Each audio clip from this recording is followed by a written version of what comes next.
आज का विषय नहीं है और ये धर्म और संस्कृति से जुड़ा हुआ विषय है, तो हमें आगे समझने में थोड़ी आसानी हो जाएगी। तो रामायण काल में एक कथा आती है कि जब जटायु जो है, उनके पंख कटे हुए हैं, वो लेटे हुए हैं, भगवान राम उनके सामने आते हैं और जटायु उनको कहते हैं कि प्रभु आपके माथे पे क्यों पसीना है? तो कहते हैं मैं बड़ी दुविधा में हूँ सीता को लेकर और तुम्हारी हालत भी मुझसे देखी नहीं जा रही। ये वाल्मीकि रामायण का प्रसंग है। तो जटायु उनको कहते हैं कि प्रभु आप चिंता ना करें, मैंने मुहूर्त शास्त्र में पढ़ा है कि विंद राम के मुहूर्त में जो वस्तु खो जाती है वो उसके स्वामी को 1 साल के भीतर भीतर मिल जाती है।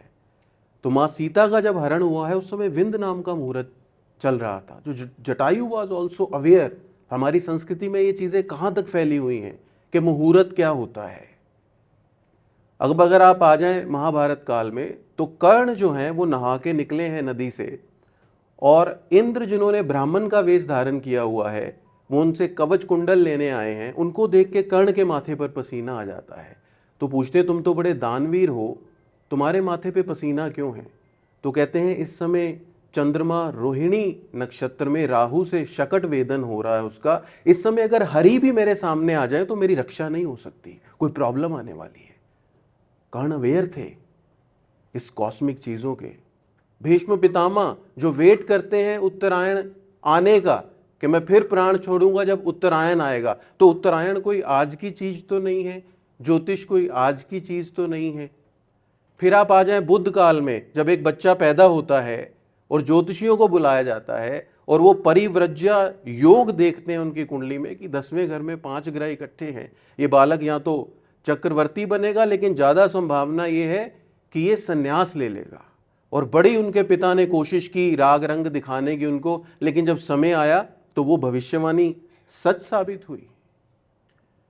अभी हाल फिलहाल की अगर कंटेम्प्रेरी बात करें तो जे कृष्णमूर्ति का नाम सबने सुना है हमने। थियोसॉफिकल सोसाइटी की एनी बेसेंट, जो एक बच्चे को वो गोद लेना चाहते थे और उसकी परवरिश करना चाहते थे हर एक धर्म में, ताकि एक दुनिया भर का एक धर्म गुरु बनाया जा सके जो सारी दुनिया को आगे लीड कर सके। जय कृष्णमूर्ति पर उनकी नजर गई, उन्होंने बच्चे को गोद ले लिया। लेकिन जय कृष्णमूर्ति जो साउथ इंडियन ब्राह्मण परिवार से थे, जन्म के समय पर उनकी कुंडली देख के ज्योतिषी ने उनके पिता से कहा था कि ये बालक, इसकी कुंडली में एक बहुत बड़ा छत्रभंग योग है, ये आगे जाके किसी बहुत बड़ी संस्था को भंग करेगा। अब वो गरीब ब्राह्मण क्या जाने कि कौन सी संस्था आएगी, किसको भंग करेगा। अरे ज्योतिषी महाराज, क्या जरा सी दक्षिणा के लिए क्या क्या बता जाते हो, हमारा दिल खुश करने के लिए। लेकिन आने वाले टाइम में एनी बेसेंट ने उनको गोद लिया और जो थियोसॉफिकल सोसाइटी में एक बहुत बड़ी संस्था का ऑर्डर ऑफ द ईस्ट नाम से शुरू किया गया।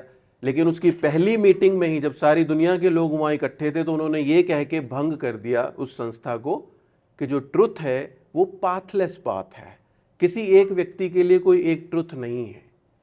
तो ये तो अब की बात है कि ज्योतिषी ने बताया और बात सच हुई।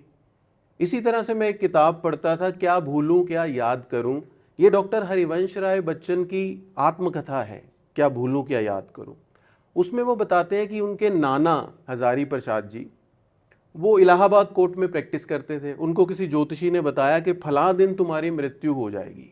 वो बोले कि जिस दिन वो दिन आया तो मेरे नाना ने मेरी नानी से कहा मैं अपने कुलीग से मिलाऊं, अब आज तो मेरी मृत्यु का दिन है, ये बात तय है, तो मैं कम से कम उनको अपना आखिरी अलविदा कह आऊँ।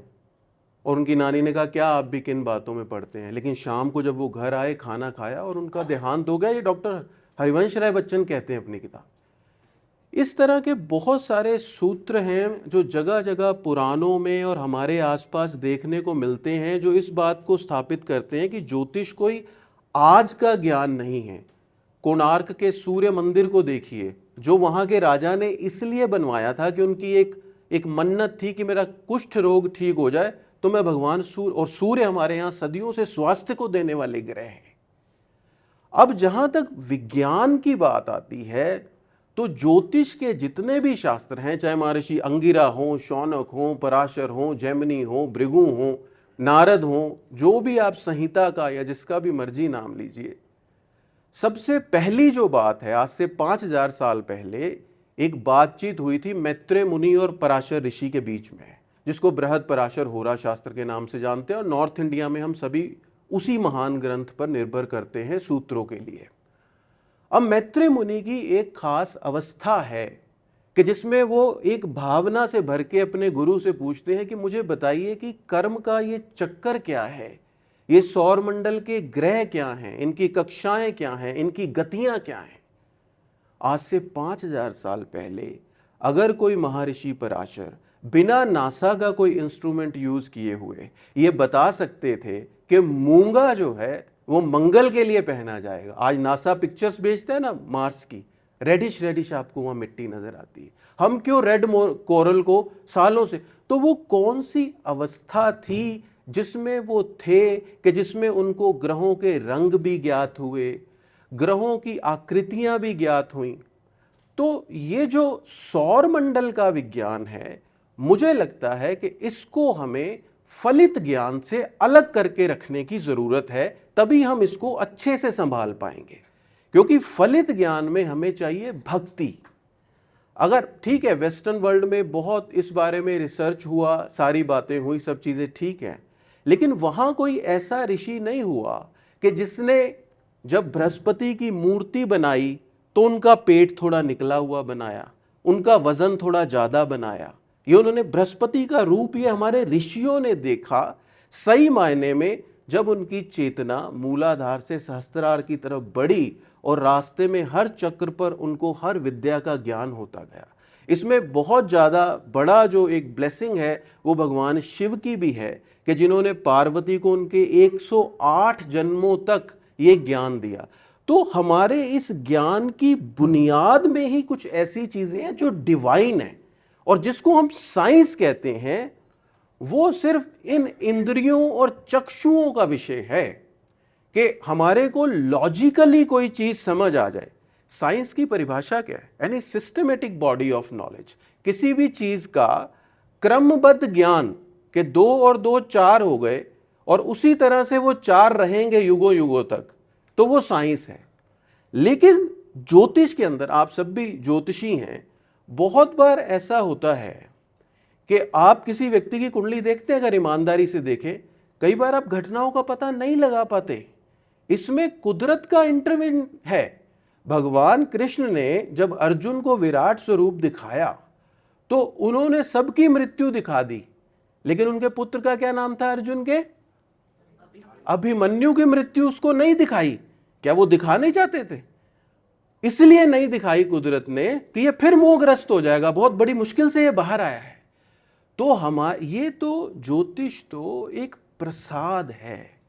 इसको विज्ञान का मतलब ये है कि इसके अंदर जो कैलकुलेटिव पार्ट है, हम अगर किसी के स्पाउस के बारे में बताना चाहते हैं तो हम राशि के 9वें अंश में चले जाते हैं, हम नवांश में चले जाते हैं। हम करियर का बताना चाहते हैं, हम 10वें अंश में चले जाते हैं। इस विधि से हम कह सकते हैं कि इसके अंदर गणित का पार्ट है, लेकिन पूरी तरह से अगर हम इसको किसी लेबोरेटरी में सिद्ध कर जाएं, ये वो चमत्कार है जिसे हम अपनी रोज आंखों के सामने घटता हुआ देखते तो हैं, लेकिन ये एक वरदान है जिसको सिर्फ महसूस किया जा सकता है। ज्योतिष दरअसल एक प्यार है जिसको आप महसूस तो कर सकते हैं, लेकिन अगर आप बहुत जोर देकर कहेंगे कि इसको इन सांचों में ढाला जा सकता है, तो ये सांचों में ढलने वाला नहीं है।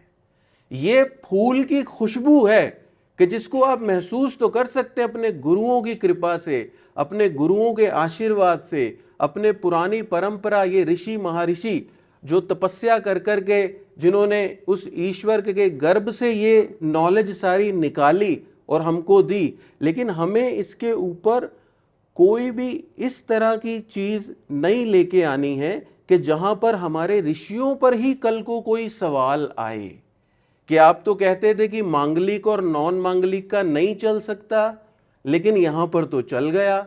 अरे हमने तो गुण नहीं मिलाए तो भी शादी अच्छी चल रही है। अरे गुण नहीं मिलाए तो और बहुत सारी चीजें हैं। आपकी आत्मा का उसके साथ पुराना प्रारब्ध बंधन क्या है, वो सारी चीजें एक ऋषि समझ सकता था। तो सही मायने में ऑथेंटिकली ज्योतिष क्या है या क्या नहीं है, इसको कहने का अधिकार तो जेमिनी को है। इसको कहने का अधिकार तो पराशर को है, इसको कहने का अधिकार तो भृगु को है।